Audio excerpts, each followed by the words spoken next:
শুক্রবার দাখিল করা হলো জুবিন মৃত্যু রহস্যের চার্জশিট।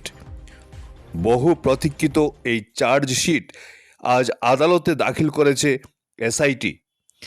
এ ব্যাপারে গতকাল এক প্রতিক্রিয়ায় বরিষ্ঠ আইনজীবী বিজন মহাজন বলেন, এই হত্যাকাণ্ডের সময় মতো অভিযোগনামা দেওয়ার ফলে 7 অভিযুক্ত শীঘ্রই জামিন পাবে না।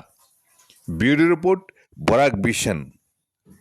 যিসকল ব্যক্তিক কৰায়ত্ব কৰা হৈছে ডিউৰিং ইনভেষ্টিগেশ্যন নিশ্চিতভাৱে সময়সীমাৰ ভিতৰত চাৰ্জশ্বিট দাখিল কৰাৰ বাবে কোনো ব্যক্তিয়েই ডিফল্ট বেইল বিচাৰিব নোৱাৰিব যে সময়সীমাৰ ভিতৰত চাৰ্জশ্বিট দাখিল নকৰিব। আপোনাৰ মোৰ প্ৰশ্নৰ উত্তৰটো কেনেধৰণে দিলোঁ ধন্যবাদ। 12/12/2025 পুনৰবাৰ দোহাৰিলোঁ, SIT-য়ে চাৰ্জশ্বিট দাখিল কৰিব বুলি ৰাজহুৱা কৰিছে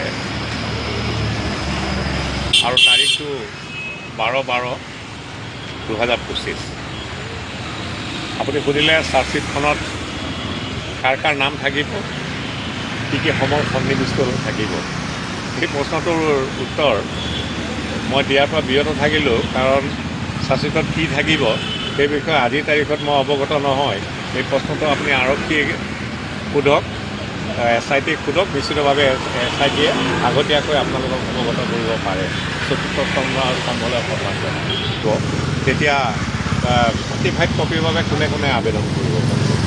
নিশ্চিতভাৱে চাৰ্টিফাইড কপিৰ বাবে প্ৰতিজন ভাৰতীয় নাগৰিকেই আবেদন কৰিব পাৰিব।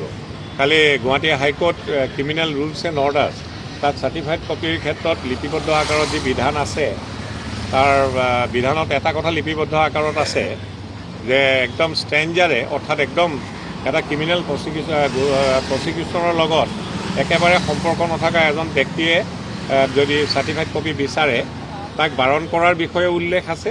আৰু তেনে ব্যক্তিয়ে যদি চাৰ্টিফাইড কপিৰ বাবে আবেদন কৰে তেনেহ'লে সংশ্লিষ্ট জুডিচিয়েল অফিচাৰজনে তেওঁ জুডিচিয়েল ডিছক্ৰিপশ্যন ইউজ কৰিব।